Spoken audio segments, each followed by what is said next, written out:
नमस्कार साथियों, मेरा नाम है अक्षय और आपका स्वागत है दिशाइएस चैनल की इस नई वीडियो में। आपको याद होगा कि हमने आपके लिए बीते दिनों एक सीरीज की शुरुआत की थी। सीरीज का नाम था रिकैप 2023, जिसमें हमने 2023 की जो तमाम इम्पोर्टेंट खबरें थी उन खबरों पर एक सिलसिलेवार तरीके से संक्षेप में चर्चा की थी। अब आप लोगों ने उस सीरीज को काफ़ी सराहा था, उस सीरीज की काफ़ी तारीफ की थी, तो उसी को ध्यान में रखते हुए अब हमने उस सीरीज के सेकेंड पार्ट यानी सीरीज पर आधारित क्विज सवालों की एक सीरीज को शुरू किया है। तो इस सीरीज में बेसिकली हम जो पुरानी सीरीज थी उससे जो इम्पोर्टेंट सवाल बन सकते थे उन सवालों पर एक बार चर्चा करेंगे और उनको भी एक बार समझने की कोशिश करेंगे। तो ये इस सीरीज की पहली वीडियो है। चलिए वीडियो की शुरुआत करते हैं और सबसे पहले हमारी पहली खबर, हमारे पहले सवाल की बात करते हैं। तो आज का हमारा पहला सवाल है कि मेक इन इंडिया के संदर्भ में निम्नलिखित कथनों पर हमें विचार करना है।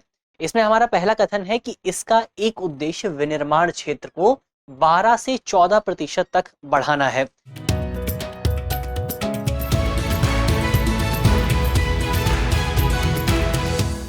और इसका दूसरा कथन है कि ये उद्योग और आंतरिक व्यापार संवर्धन विभाग द्वारा विनियमित होता है। अब हमें बताना है कि उपयुक्त कथनों में से कौन सा से कथन सही है या फिर है। एक बार ऑप्शंस देख लेते हैं। हमारे ऑप्शन है ऑप्शन ए केवल एक, ऑप्शन बी केवल दो, ऑप्शन सी एक और दो दोनों, या फिर ऑप्शन डी ना तो एक और ना ही दो। चलिए इसका जो सही जवाब है वो है ऑप्शन सी। ऑप्शन सी किस तरह से सही है? तो इस योजना को लॉन्च किया था 2014 में लॉन्च किया गया था मेक इन इंडिया योजना को। इसका उद्देश्य क्या था? इसका उद्देश्य है देश को एक अग्रणी वैश्विक विनिर्माण और निवेश गंतव्य के तौर पर स्थापित करना, यानी कि एक ऐसी जगह के तौर पर, एक ऐसी डेस्टिनेशन के तौर पर स्थापित करना जहां पर विनिर्माण क्षेत्र बेहतर तरीके से काम कर रहा है, जहां पर आपको निवेश भी व्यापक लेवल पर देखने को मिल रहा है। इसके अलावा अगर संबंधित विभाग की बात करें कि कौन से विभाग की ओर से इस योजना को संचालित किया जाता है, तो इस योजना का जो संचालन है वो आपका उद्योग और आंतरिक व्यापार संवर्धन विभाग की ओर से किया जाता है, जिसको आप शॉर्ट फॉर्म में DPIIT भी कह सकते हैं। और ये जो विभाग है, ये जिस विभाग के तहत मेक इन इंडिया स्कीम चलती है, वो विभाग आपका वाणिज्य एवं उद्योग मंत्रालय के तहत काम करता है। तो ये हमने विभाग को देख लिया कि स्कीम कौन से विभाग के तहत काम करती है, इसका काम क्या है, इस योजना के तहत किया क्या जाता है। अगर उसकी बात करें तो योजना के तहत बेसिकली आपका जो संभावित निवेशक हैं, जो लोग इन्वेस्ट कर सकते हैं भारत में, जिनके पास ये क्षमता है, या फिर जो पार्टिसिपेंट्स हैं जो इन्वेस्टमेंट में पार्टिसिपेट करते हैं, उन लोगों को भारत में काम करने के लिए आमंत्रित करना है। उनको ये कहना है कि आप भारत में आइए, भारत में आप काम करिए, भारत में निवेश करिए, जिसके बाद आपको भारत में व्यापक लाभ देखने को मिल सकता है। इसके अलावा उद्देश्य की अगर आप बात करें तो इसका एक उद्देश्य ये है कि भारत में एक न्यू इंडस्ट्रियलाइजेशन की शुरुआत की जा सके, एक नवीन औद्योगिकरण की शुरुआत की जा सके, भारत को एक औद्योगिक राष्ट्र के रूप में बदला जा सके। और यहाँ पर टारगेट डिसाइड किया गया है कि हम जो हमारा विनिर्माण क्षेत्र है उसकी वृद्धि दर को 12 से 14% तक बढ़ाने की कोशिश करने वाले हैं। ये तो पहला टारगेट हुआ। इसका दूसरा टारगेट ये है कि हम इसके अतिरिक्त 100 मिलियन रोजगार पैदा करने की भी कोशिश करेंगे। तो रोजगार सृजित करने की भी बात की जा रही है। इसके अलावा निर्यात आधारित विकास को बढ़ावा देने की भी बात की जा रही है, यानी कि एक ऐसा विकास, एक ऐसी वृद्धि जिसमें हम निर्यात कर रहे हैं, जिसमें हम दूसरे देशों को सामान बेच रहे हैं। तो ये हमने मेक इन इंडिया स्कीम के बारे में पूरा विस्तार से बात कर लिया है, पूरी चर्चा कर ली है, ये सवाल भी हमने देख लिया। अब हम आगे बढ़ते हैं और अपनी अगली खबर पे बात करते हैं, अगले सवाल को देखते हैं। हमारा अगला सवाल है कि सैम यानी कि SAIM पहल जो है, इसके संदर्भ में हमें इन कथनों पर विचार करना है। हमारा पहला कथन है कि ये मैंग्रोव पारिस्थितिकी में सुधार के लिए एक पहल है। दूसरा कथन है कि इसे वर्ष 2023 में प्रारंभ किया गया था। और तीसरा कथन है कि ये एक सतत जलीय कृषि पहल है। तो हमारे ऑप्शंस क्या हैं, हमें बताना है कि इनमें से कौन से कथन सही हैं। हमारे ऑप्शन है ऑप्शन ए केवल एक सही है, ऑप्शन बी केवल दो सही है, ऑप्शन सी सभी तीन सही है, या फिर ऑप्शन डी कोई भी सही नहीं है। तो हमें बताना है कि इनमें से कितने कथन जो है वो सही है। सही जवाब क्या होगा? इसके सही जवाब को देखें तो इसका सही जवाब है ऑप्शन बी, यानी कि यहाँ पर दो कथन सही हो जाते हैं। तो कौन कौन से दो कथन सही है? सबसे पहला इस स्कीम की बात करते हैं, साइम स्कीम को समझते हैं। तो इस स्कीम की जो फुल फॉर्म है वो है आपका मैंग्रोव पारिस्थितिकी तंत्र में सतत जलीय कृषि, यानी कि ये एक सतत जलीय कृषि योजना है, यानी कि सस्टेनेबल एक्वाकल्चर योजना है, तो इस लिहाज से एक कथन सही हो जाता है। और इस योजना को 2019 में शुरू किया गया था, लेकिन यहाँ पर ऑप्शन क्या है, ऑप्शन है 2023, यानी कि ये कथन गलत हो जाता है। तो तीसरा कथन सही है, दूसरा गलत है। पहले के बारे में देखते हैं, पहले के बारे में क्या है। तो हमने देखा ये जो पूरी योजना है ये मैंग्रोव पारिस्थितिकी तंत्र को लेकर के है, मैंग्रोव इकोसिस्टम को लेकर के है। तो पहला कथन भी सही हो जाता है। तो इस तरह से पहला और तीसरा कथन सही है और दूसरा कथन गलत है, यानी कि ऑप्शन बी इसका सही जवाब हो जाता है। इसके अलावा इस योजना के तहत होगा क्या, तो इस योजना में सतत झींगा पालन पर जोर देने की बात की जा रही है। अगर आप आंकड़ों को देखेंगे तो आपको पता लगेगा कि भारत में पिछले कुछ समय में जो झींगा प्रोडक्शन है उसमें बहुत व्यापक लेवल पर बढ़ोतरी देखने को मिली है। लेकिन इस झींगा प्रोडक्शन में बढ़ोतरी का एक नकारात्मक प्रभाव ये रहा है कि इसकी वजह से जो हमारे मैंग्रोव इकोसिस्टम है, जो मैंग्रोव पारिस्थितिकी तंत्र है, उस पर बहुत व्यापक प्रभाव, नकारात्मक प्रभाव देखने को मिला है। तो ऐसे में सरकार कोशिश कर रही है कि इस पूरी योजना के माध्यम से सबसे पहले तो सतत झींगा पालन पर जोर दिया जाए, और जब झींगा पालन में सस्टेनेबिलिटी आएगी तो इसका परिणाम ये रहेगा कि हमारे मैंग्रोव का भी संरक्षण हो सकेगा, उनका भी रिस्टोरेशन, बहाली हो सकेगी। तो ये पूरी योजना है, योजना में झींगा पालन में विस्तार किया जाएगा और मैंग्रोव वनों पर नकारात्मक प्रभाव को रोकने की कोशिश की जाएगी। तो ये हमने दूसरे सवाल पर भी बात कर ली है। इसका जो सही जवाब है वो है ऑप्शन बी। चलिए आगे बढ़ते हैं और अपने अगले सवाल पे बात करते हैं। हमारा अगला सवाल है कि वाइब्रेंट विलेज कार्यक्रम के संदर्भ में निम्नलिखित कथनों पर विचार कीजिए। हमारा पहला कथन है कि ये सीमावर्ती गांवों में जीवन स्तर में सुधार हेतु एक पहल है, इसका वित्त पोषण केंद्र सरकार द्वारा किया जाता है। तीसरा कथन है कि इसके लिए कार्य योजना निर्माण जो है वो जिला प्रशासन द्वारा किया जाता है। हमारे ऑप्शन क्या क्या है, हमारे ऑप्शन है, हमें बताना है कि उपयुक्त में से कितने कथन सही है। हमारे ऑप्शन है, ऑप्शन ए केवल एक, ऑप्शन बी केवल दो, ऑप्शन सी सभी तीनों, या फिर ऑप्शन डी कोई भी नहीं। तो इसका जो सही जवाब है वो है ऑप्शन सी। इसका जो सही जवाब है वो है ऑप्शन सी, यानी कि तीनों कथन यहाँ पर सही हैं। एक बार योजना पर बात करते हैं।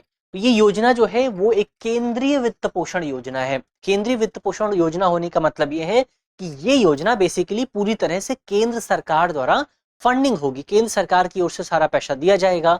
अब ये जो योजना है इसमें होगा क्या, तो इस योजना में जो सीमावर्ती गांव है, यानी कि वो गांव जो कि सीमा के बहुत करीब पड़ते हैं, चाहे वो पाकिस्तान के साथ की सीमा हो, चाहे वो आपका चीन के साथ की सीमा हो, चाहे किसी दूसरे देश के साथ की सीमा हो, तो उन सीमा पे जो गांव पड़ते हैं उन गांवों के निवासियों में, जो निवासी हैं, उनके जीवन स्तर में इस पूरी योजना के माध्यम से सुधार करने की कोशिश की जाएगी।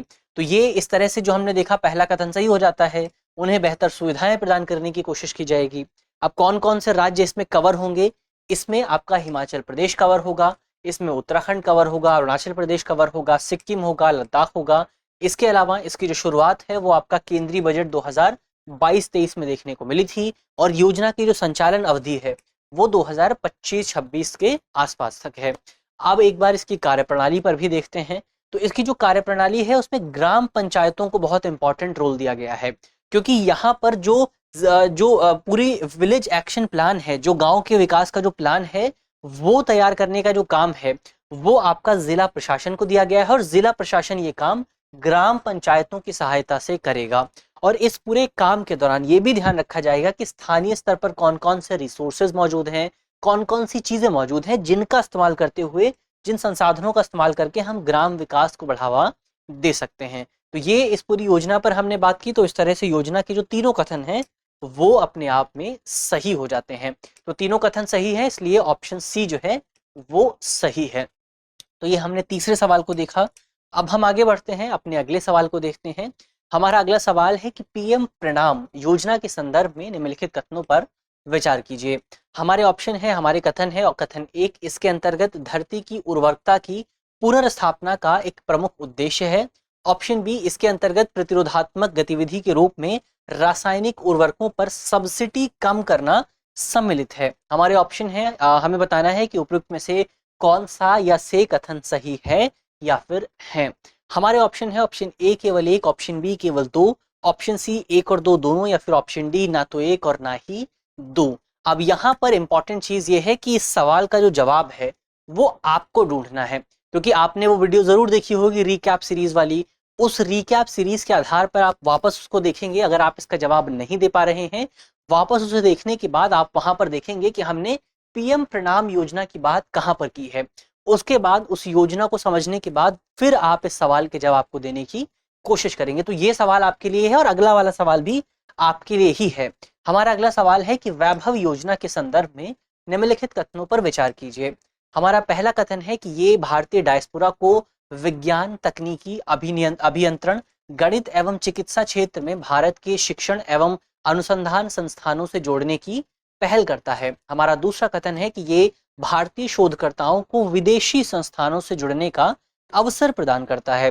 तो हमें बताना है कि उपयुक्त में से कौन सा या कौन से कथन सही है या फिर है।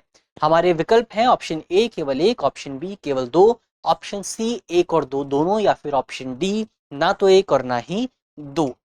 अब ये आपको याद होगा, ये हमारा जो रिकैप सीरीज थी उसका थंबनेल है, उसका पूरा टेक्स्ट है। तो यहाँ से आप जाकर के जब आप इंटरनेट पर इसको सर्च करेंगे या फिर इसका वीडियो का जो लिंक है वो आपको वीडियो के डिस्क्रिप्शन में भी मिल जाएगा, इस वाली वीडियो के।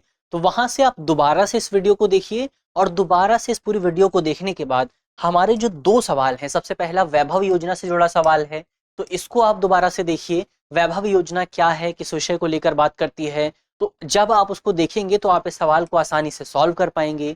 इसके अलावा जो हमारा एक और सवाल है आपका पीएम प्रणाम योजना से जुड़ा हुआ, इन दोनों को आप दोबारा से देखिए, पूरी वीडियो को देखिए, उसके बाद आप कोशिश करिए कि आप इन सवालों के जवाब दे सकें। तो इसका अगर आप कोशिश करेंगे, वीडियो को ध्यान से देखेंगे, तो आसानी से आप सवाल के जवाब को दे पाएंगे। तो ये हमारी पूरी क्विज सीरीज हुई जो हमारी रिकैप सीरीज पर आधारित थी। तो मुझे उम्मीद है कि ये सीरीज भी आपको पसंद आएगी और आपने जितना प्यार हमारी पुरानी सीरीज को दिया था, रिकैप सीरीज 2023 को दिया था, उतना ही प्यार आप इस सीरीज को भी देंगे। वीडियो अगर आपको पसंद आई है तो अपने दोस्तों के साथ शेयर कर दीजिएगा और अपने साथियों के साथ टेलीग्राम चैनल पर और जो आपके व्हाट्सएप ग्रुप्स हैं वहां पर शेयर कर दीजिए। और साथ ही अगर आपने अभी तक चैनल को सब्सक्राइब नहीं किया है तो चैनल को सब्सक्राइब करना भी मत भूलिएगा, अपने दोस्तों को बताना मत भूलिएगा इस पूरे चैनल के बारे में, इस पूरी वीडियो के बारे में। इसके अलावा अगर आप गणतंत्र दिवस के अवसर पर दृष्टि संस्थान की ओर से जो तमाम डिस्काउंट दिए जा रहे हैं, संस्थान की ओर से तमाम जो ऑनलाइन कोर्सेज हैं, पेन ड्राइव कोर्सेज हैं, जो टेस्ट सीरीज है उस पर 20 से 50% तक का डिस्काउंट दिया जा रहा है। तो अगर आप इस डिस्काउंट का लाभ उठाना चाहते हैं तो आपको जो लिंक है वो डिस्क्रिप्शन में मिल जाएगा और वहां से आप अपने आप को एनरोल कर सकते हैं। तो जाहिर तौर पर एक बड़ी छूट है, इसका लाभ उठाना बिल्कुल मत भूलिएगा। मिलते हैं अब आपसे अगली वीडियो में, तब तक के लिए अपना ख्याल रखिए, ध्यान रखिए, पढ़ते रहिए। धन्यवाद। डियर व्यूअर्स, अपने एग्जाम की तैयारी को और बेहतर करने के लिए हमारे चैनल को लाइक, शेयर और सब्सक्राइब करना न भूलें।